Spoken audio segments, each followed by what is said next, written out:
Voilà.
Bon, lui, on va le regonfler. On va, je sais pas si on le redégonfle tout de suite après pour le remettre dans la boîte.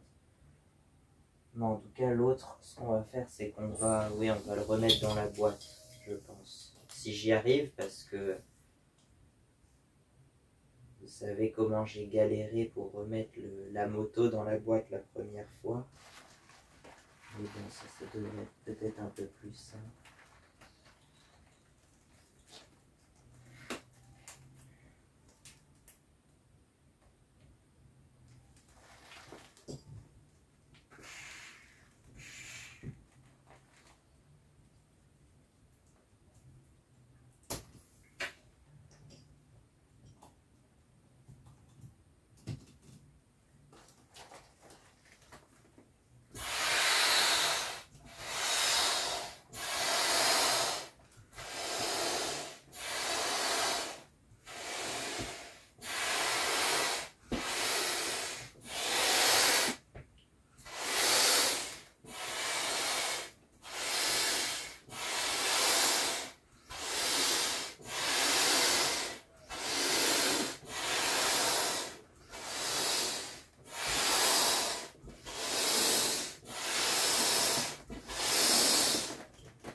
Donc voilà, là il est parfait comme ça.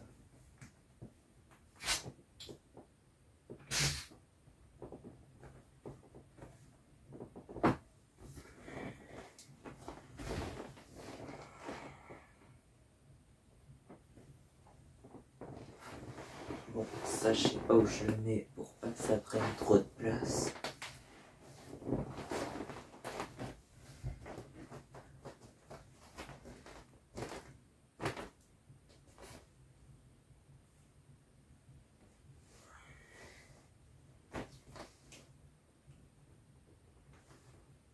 Ça, au moins, ça amortit ici.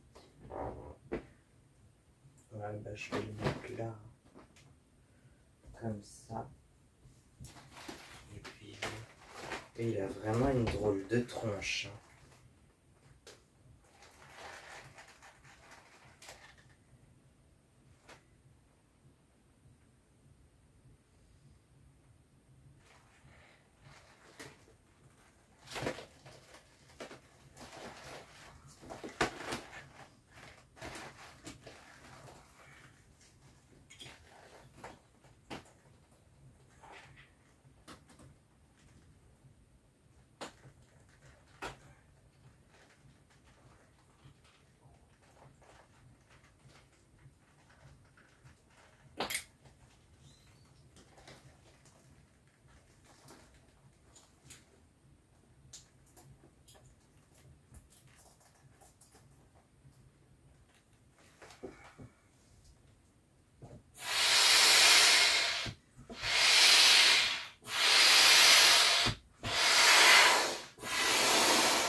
pareil, on a un nez qui peut absorber les chocs.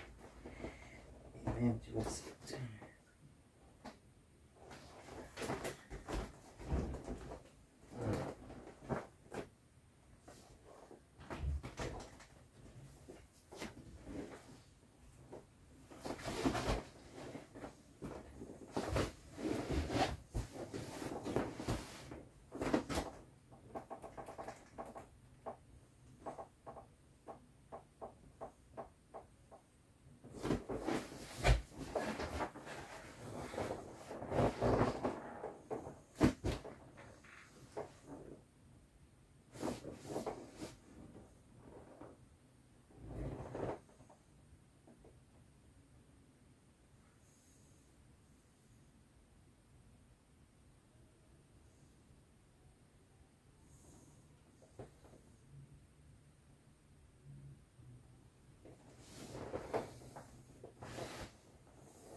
fois-ci c'est parfait, ça rentre dedans.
Bonne soirée. Ouais, bah à l'année prochaine alors.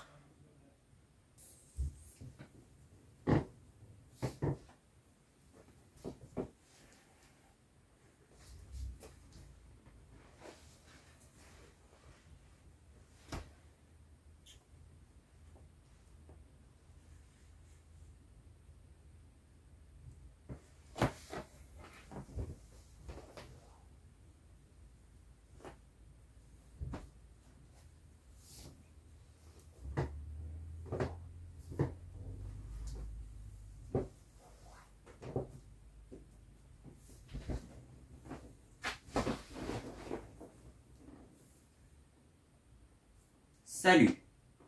Aujourd'hui,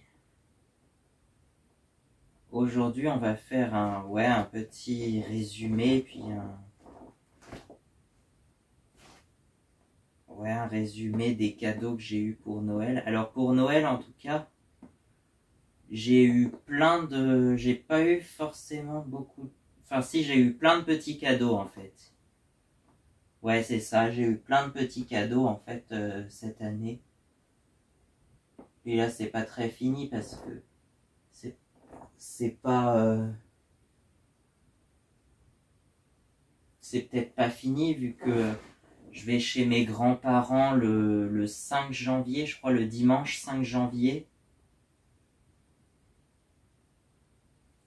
Donc je vais peut-être en avoir d'autres certainement. Donc voilà, on va commencer par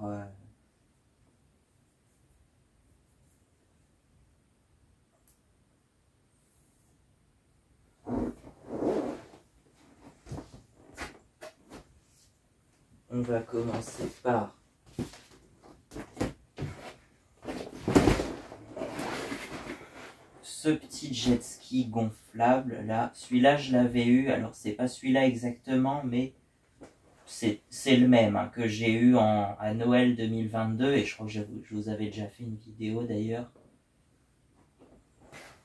Donc voilà, on le connaît assez bien. C'était à Noël 2022 ouais, que je l'avais eu. D'ailleurs, en même temps que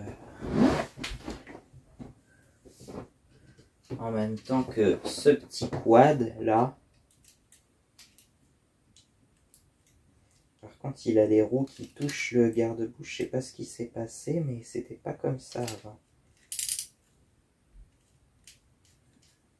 Là, ça frotte, ça touche. Ça touchait pas avant, mais bon. C'est pas grave.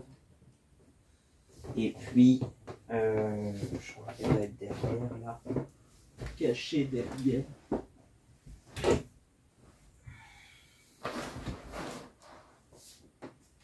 Voilà, une petite motoneige, comme ça. Ouais, et ben je l'ai eu à Noël 2022, hein, il me semble. Voilà. Noël 2022.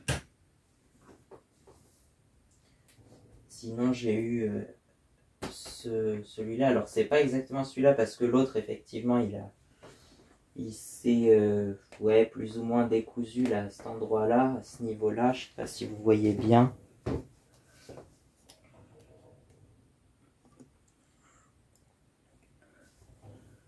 Et en fait, c'est qu'il y a des tensions dans ce sens-là et il y a des tensions dans ce sens-là aussi à cet endroit-là. Donc du coup, c'est souvent là que ça pète. Et puis comme moi, voilà, je suis un peu plus lourd que ce qui est recommandé pour ça normalement. Bah voilà quoi.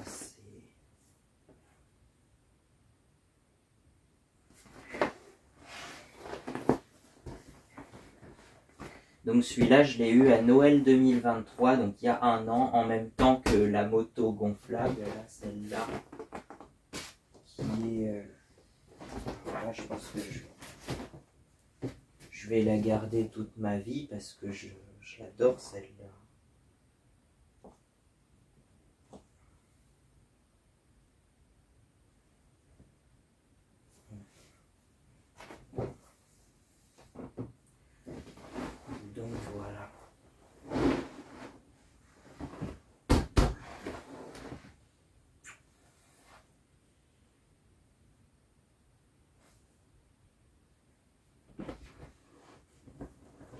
celle-là, je l'ai eue l'année dernière.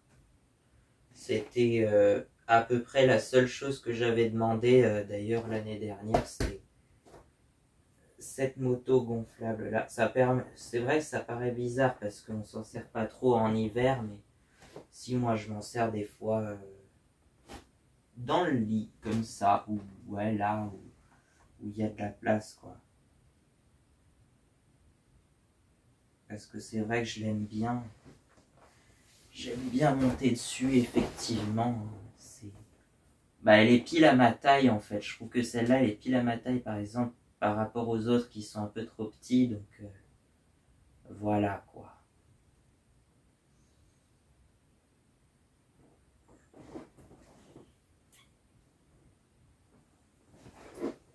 Sinon cette année, je sais pas. J'ai pas demandé grand chose. Hein. Je pense que j'ai pas commandé grand chose véritablement. Mais bon, j'ai eu quelques cadeaux, plein de petits cadeaux, notamment, je sais plus trop exactement, mais je vais vous montrer les principaux. Donc voilà. Celui-là, ouais. Je sais pas où je vais montrer ça pour que ça se voit vraiment. Voilà, ça. Mais là je l'ai remis dans la boîte. Je l'avais déjà gonflé, mais je l'ai remis dans la boîte. Puisque de toute façon, vous l'avez vu, je pense, sur les vidéos précédentes, là, qui sont sorties juste avant, quasiment en même temps que celle-là. Oui, parce qu'en fait, à l'origine, c'est peut-être même une seule vidéo, mais qui aurait été trop longue pour qu'elle sorte en une seule fois. Donc, du coup, ça va être fractionné en plusieurs, mais qui sortiront le même jour, le 4 janvier 2025. Et ouais, 2025 déjà. Ce qui veut dire que j'ai 25 ans. Non, j'ai pas 25 ans. Je suis sûr que la plupart vont me croire plus âgé d'ailleurs que je suis en vrai. Je vais avoir 21 ans en 2025 précisément. Je suis né en 2004, donc je vais avoir 21 ans en 2025. Je suis sûr que beaucoup d'entre vous me croyaient plus âgé. Je sais pas, j'ai de la barbe qui a poussé d'ailleurs, hein, c'est vrai. Alors ce qui est dingue, c'est que si on remonte sur les photos de 2020, où j'avais 16 ans, eh bien j'avais très peu de barbe et d'ailleurs je me trouvais plus beau comme ça, mais bon, on s'y habitue. Et puis maintenant avec la barbe, je trouve que je ressemble plus à mon idole Rox Power Sports. C'est une chaîne américaine passionnée de motos et de quad et de motoneige surtout. Ouais, c'est ça, des quads et des motoneiges. Et Rox Power Sports, c'est... je sais pas quel âge il a, ça se trouve. Je pense qu'il est un peu plus âgé que moi quand même, mais il est assez jeune quand même, je trouve. Enfin, je pense. Il doit avoir quelques années de plus que moi, je sais pas. J'ai aucune idée. Mais pareil, il a une barbe un peu comme ça, puis il a des cheveux moyennement longs comme les miens aussi, mais un peu plus bouclés par contre. Autant là, j'ai la barbe qui boucle, autant les cheveux, ça boucle pas du tout. Donc ça donne un mélange bizarre, mais bon. Donc voilà.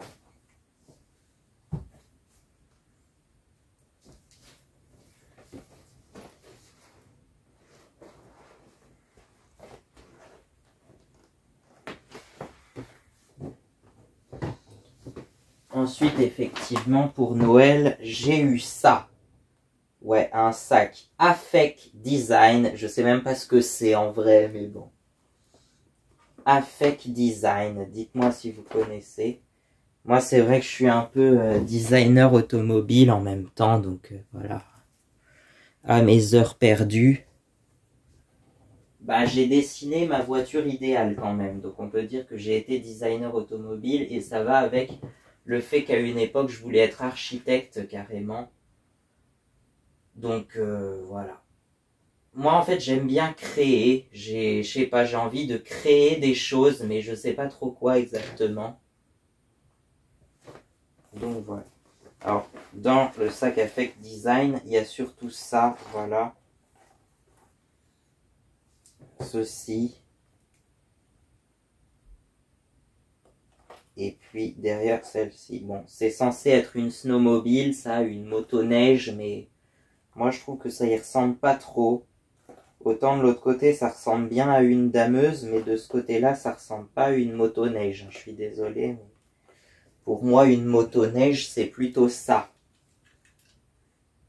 Voilà. Et ça, pour le coup, c'est vraiment une vraie motoneige qui existe, parce qu'on dirait vraiment une Polaris Edge, quelque chose, une motoneige des années 2000, tu vois, de Polaris. C'est à peu près d'ailleurs la plupart des Polaris des années 2001 à 2006, je crois, avaient ce design-là. Donc clairement c'est ça, hein. C'est les Polaris des années 2001 à 2006, les Polaris Edge, Pro X, Indy 500 ou 550, je sais plus. La Classic Touring qui a une selle biplace que je trouve très jolie aussi. Donc voilà. Le sac Affect Design, mais surtout il y avait un truc dedans. Là je l'ai pas mis dans le bon sens, mais c'est pas grave.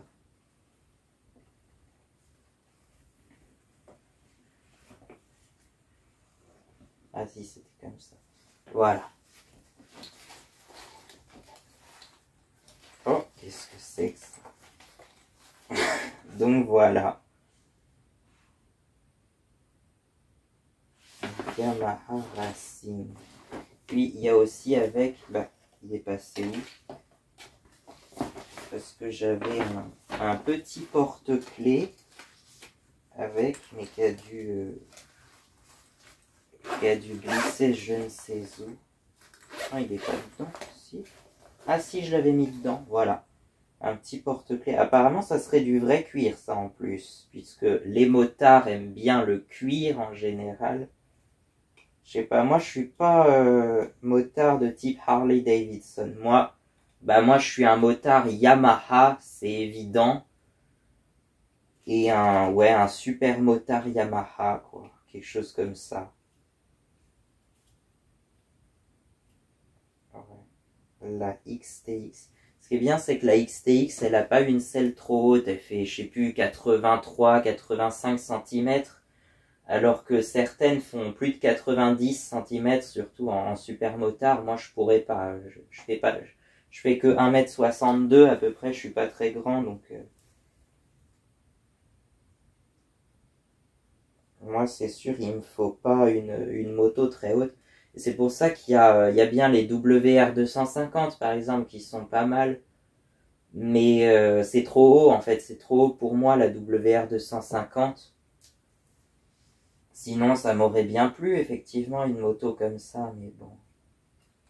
Et après, c'est des motos qui sont assez sportives, hein, dérivées du motocross, mais immatriculées pour la route, celle-là. Enfin, la WR 250 de base, c'est vraiment une motocross, mais ça, c'est la WR 250X qui est proposée pour la route, quoi.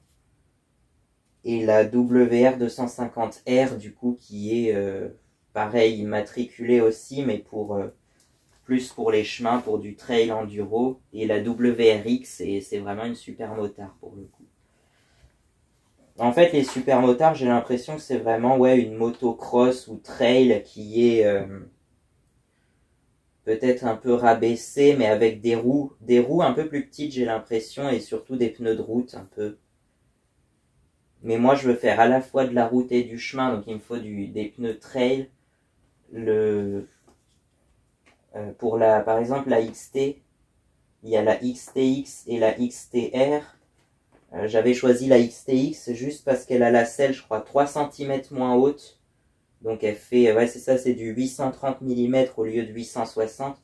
Parce que les roues sont un peu plus petites, c'est des jantes, je crois, en 17 pouces, il me semble. Parce que j'ai retenu la taille des pneus, c'est 130, 70, 17 à l'arrière et 180, 17 à l'avant. Donc tu vois, c'est la taille du pneu. Et on a galéré d'ailleurs à trouver des pneus de cette taille-là. Hein, je sais pas pourquoi, mais... Non, tout ce qu'on avait trouvé, c'est des pneus hiver ou des pneus d'une marque pas connue. Donc voilà.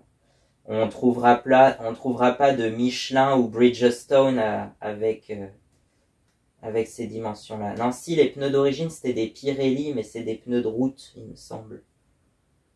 Donc, voilà. La trousse Yamaha Racing. Bon, pour l'instant, je vais peut-être pas l'utiliser, mais je vais attendre d'avoir le... Donc, voilà.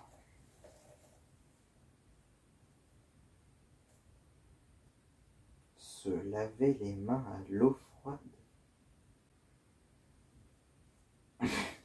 Pourquoi il y avait écrit se laver les mains à l'eau froide? C'est peut-être laver à l'eau froide, mais se laver les mains à l'eau froide, je vois pas pourquoi ça serait écrit là-dessus.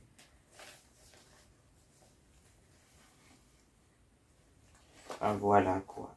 Yamaha Racing.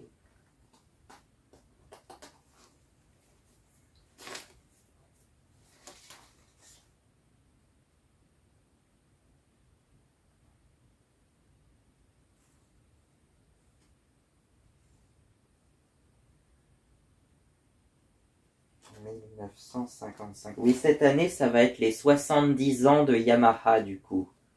Donc, ça devrait être une année assez importante, comme il y a eu les 60 ans en 2005, les 50 ans en 2005, les 60 ans en 2015, et donc les 70 ans en 2025. Notamment, je crois que c'est pour les 60 ans en 2015, du coup, qu'ils avaient ressorti le motif popularisé par Kenny Roberts, le motif jaune, blanc et noir, là. Ouais. Qui a été popularisé par Kenny Roberts. Donc, si vous ne connaissez pas, c'était un pilote des années 70-80, ouais, de sa période de gloire. Je crois que c'était surtout 1974 à 1983, il me semble. Ouais.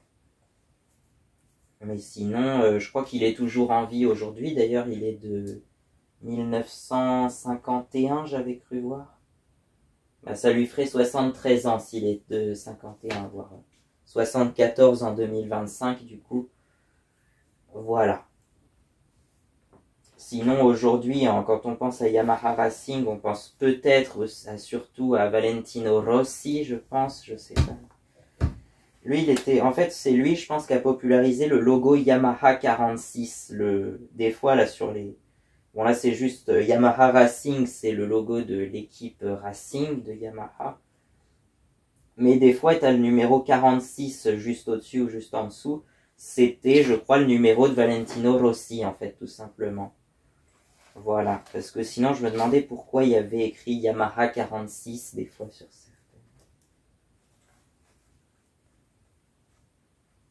Et puis, je sais plus, j'ai un autre porte-clés là, mais il doit être sur mes clés de moto, justement. Où il y a un autre pilote, c'est Tony Elias, je crois, ou Elias Tony, je sais plus. Enfin, c'est un pilote catalan, je crois, de moto, voilà. Bon, sinon, j'avais entendu parler de Fabio Quartararo. Fabio Quartararo, qui est un pilote assez connu aussi chez Yamaha.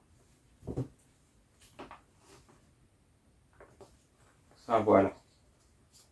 Non, moi, autant la course, il y a eu ce qu'on appelle le MotoGP en particulier, mais il y a aussi les 24 heures du Mans en moto, je crois, mais c'est pas trop ce que je préfère. Moi, à la rigueur, ce que j'ai regardé l'année dernière, et d'ailleurs ça va repasser bientôt, vu que c'est en janvier en général, c'est le Dakar, justement, avec, je sais pas, qu'est-ce qu'il y a comme pilote. Il y a Adrien Van Beveren, au hasard, Stéphane Peter Hansel, qui était à l'origine en moto, mais qui est maintenant en bagnole. Voilà, je trouve ça dommage. Mais à l'origine, en 1991, donc il était tout jeune, hein, il avait, je crois, 26 ans à l'époque. En 91... Oui, ça filme toujours. En 1991, il avait une Yamaha bleue, je crois bleu clair, un truc comme ça. Je sais plus ce que c'était exactement. Peut-être les Super Ténéré, puisque c'était l'époque des Super Ténéré à l'époque. Des Yamaha XT, justement. C'est ça, c'est les motos du désert, les Yamaha XT. Et d'ailleurs, le Ténéré, c'est justement un désert, enfin c'est la partie la plus aride du Sahara, je crois, qui se trouve en grande partie dans le Niger. Et d'ailleurs, le Ténéré était connu pour un arbre, le seul arbre à 500 km à la ronde, je crois, qui malheureusement a été percuté par un camion dont le chauffeur était un peu ivre apparemment en 1973. Donc ça fait, je crois que c'était en 1973, donc ça fait plus de 50 ans maintenant. Donc voilà.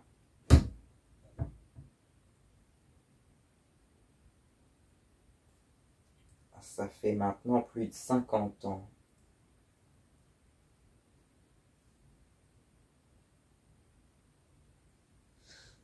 Donc voilà. Et il me semble que c'est en 1979 qu'a été créée la course du Paris-Dakar à l'origine par, je sais pas si c'est lui qui l'a directement créé, mais c'est associé à Thierry Sabine. Si c'est peut-être lui. Thierry Sabine, donc, qui l'a créé en 1979, hein, je crois. Et à l'origine, c'était de Paris à Dakar. Le départ était sur la place de la Concorde, je crois, à Paris.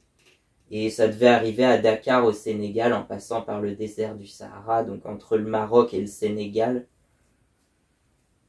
Donc voilà, aujourd'hui ça a beaucoup changé de tracé puisque maintenant ça se trouve en Arabie Saoudite et ça s'appelle juste Dakar, je sais pas pourquoi, mais parce que Dakar c'est pas du tout en Arabie Saoudite pour le coup, hein, je suis désolé, mais bon. Ça se passe en grande partie sur la péninsule arabique aujourd'hui. Et je trouve ça dommage d'ailleurs que ça soit plus de Paris à Dakar, ça aurait été beaucoup plus logique, mais bon. Puis c'est une course traditionnelle, enfin, pas si traditionnelle que ça, mais ça existe quand même depuis presque 50 ans maintenant, depuis 46 ans, ça va être du coup la 47e édition cette année. Oui, parce qu'il faut toujours compter un de plus en fait. Je sais pas pourquoi, mais quand un truc existe depuis quelques années, c'est toujours la édition plus 1. Par exemple, Fort Boyard en 2024, c'était la 35e édition, alors que ça existe depuis 34 ans. Puisque la première année, en fait, la première édition, ça existe depuis 0 année, donc du coup, il y en a toujours une de plus, quoi. Enfin voilà, je sais pas si vous avez compris, mais voilà. La première édition.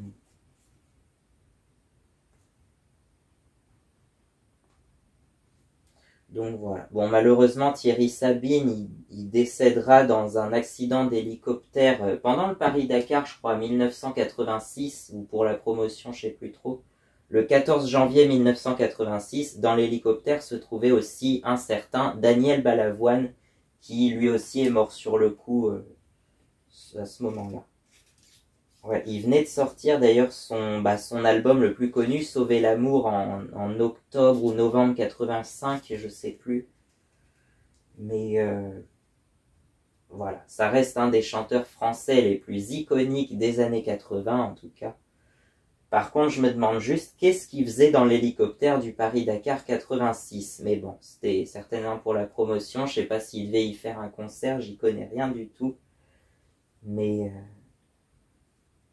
il y avait certainement, je sais pas, peut-être il devait participer à la promotion du Dakar 86, ouais, c'est possible. Donc voilà, il avait seulement 34 ans, enfin 33, il allait en avoir 34 en février, je crois. Et Thierry Sabine, je sais pas quel âge il avait par contre, mais il devait être certainement plus âgé, je pense. Donc voilà, il y a eu par la suite, il y a eu plein de blagues qui ont été faites du coup avec des jeux de mots, Sabine devant et Balavoine derrière ou je sais plus. Bah oui, parce que c'est tellement tentant quoi. Du verbe biner, c'est-à-dire le biner, c'est un peu retourner la terre pour ça se dit pour les patates, je crois, pour récolter les patates. Et puis derrière, ça bat l'avoine. Non, moi je disais toujours Daniel, il bat l'avoine justement parce que voilà, il bat l'avoine d'ailleurs que Marc a récolté. Pourquoi? Parce que Marc l'avoine et donc Daniel bat l'avoine de Marc. Bon, voilà, on peut faire plein de jeux de mots avec ça si on veut, mais bon. Mais c'était son vrai nom en plus. Hein, des fois, il y en a, il y a beaucoup d'artistes qui utilisent des pseudos, mais là c'était son vrai nom en plus. Et Marc Lavoine, je crois que c'est aussi son vrai nom. Et puis Jean-Jacques Goldman aussi, j'étais pas sûr, mais si c'est bien son vrai nom aussi, Jean-Jacques Goldman. Ça veut dire littéralement homme d'or. Donc voilà, Jean-Jacques l'homme d'or. Claude François, c'est aussi son vrai nom d'ailleurs. Hein, mais par contre, oui, il y en a plein à l'époque. Comme Johnny Hallyday, on sait tous que son vrai nom c'est Jean-Philippe Smet. Ouais, ou encore, je sais plus ce qu'il y a d'autre. Sheila, je crois que c'est Annie Chancel, son vrai nom. Et Chantal Goya, alors là, ça va. C'est le plus étonnant, c'est que Chantal Goya, elle est née en Indochine, bon, dans l'actuel Vietnam. Et elle s'appelle Chantal de Guerre, de son vrai nom. Comme la guerre d'Indochine, du coup, enfin voilà, quoi. Ou la guerre du Vietnam aussi. Bon, c'est peut-être pour ça qu'elle a changé de nom, mais en vrai, elle a changé de nom dès le début, hein, parce que Chantal de Guerre, ça faisait pas très professionnel, tu vois, donc... Mais elle l'avait dit justement il y a pas longtemps pourquoi elle avait changé de nom, mais je me souviens plus exactement. Parce que sinon on aura l'air malin ou je sais plus, parce que Chantal... Mais déjà Chantal de Guerre, c'est vrai que ça fait pas très... Ça donne pas trop envie sur une pochette de disque, quoi. Ouais. Puis il y en a plein aussi qui modifient un peu leur nom, comme par exemple Benjamin Mazuet, et Mazuet ça s'écrit E-T à la fin. Benjamin c'est simple, ça se raccourcit souvent en Ben. Donc Ben Mazuet, mais Mazuet on va l'écrire avec un E accent aigu pour que ça change un peu. Peut-être que c'était plus joli comme ça, je sais pas, mais voilà. Il y en a qui vont aussi utiliser uniquement leur prénom comme Vianney Bureau, c'est simplement Vianney. Ou encore Daniel Bévilacqua qui va s'appeler Christophe. Pourquoi pas? Parce que Daniel tout court, je sais pas, peut-être qu'il avait envie de s'appeler Christophe, donc c'est devenu Christophe. Mais qu'il faudra pas confondre avec Christophe Mahé, de son vrai nom, Christophe Martichon, ou encore un autre, Christophe le Friand. Ça vous dit rien? Bon, il est plus connu sous le nom de Bob Sinclair, mais au tout début, apparemment, il s'appelait Chris de French Kiss, mais c'est devenu Bob Sinclair, en fait, parce qu'il a créé un nouveau projet en 98. Mais son album de 98, ça ressemble pas trop à ce pourquoi il est connu aujourd'hui, apparemment. Ouais. Mais voilà. Il y a plein de... Vous pouvez vous amuser à chercher le nom des vrais... Enfin, le vrai nom des stars, quoi. Ouais. Et il y en a plein. Bah oui. Et mon vrai nom, c'est quoi alors? Peut-être que vous l'attendiez depuis longtemps. Voilà. Mon vrai nom, ouais, si je peux vous le dire, parce que c'était... de toute façon, c'était le nom de ma chaîne avant que je me lance sur YouTube, c'est-à-dire de 2014 à 2022. Le vrai nom de ma chaîne, c'était... Mon vrai nom, c'est Mathis Petrus. Voilà. Mais je sais pas, déjà, j'assume pas trop mon vrai nom et je me sens pas... Je sais pas, pareil, je trouve que ça sonne pas terrible.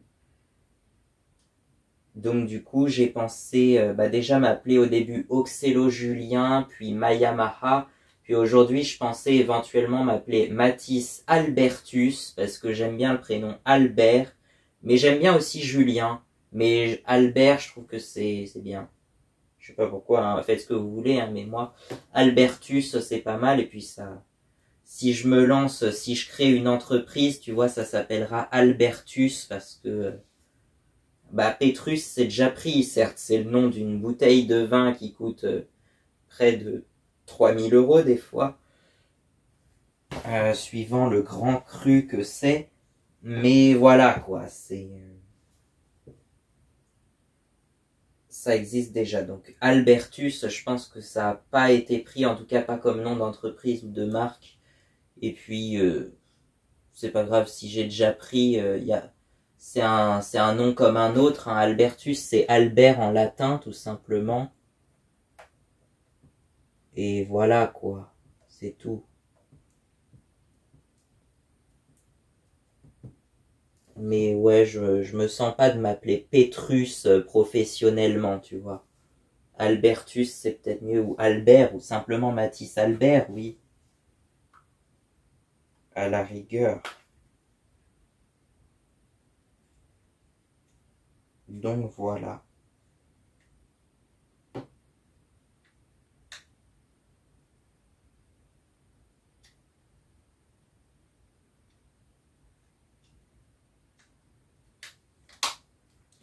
Eh bien, je vous laisse.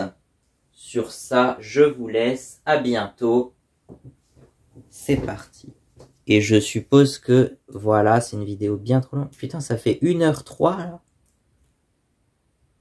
Bon, on verra ça, mais on va certainement en recouper au montage, de toute façon, pour que ça fasse moins d'1 heure, s'il vous plaît. Et puis voilà.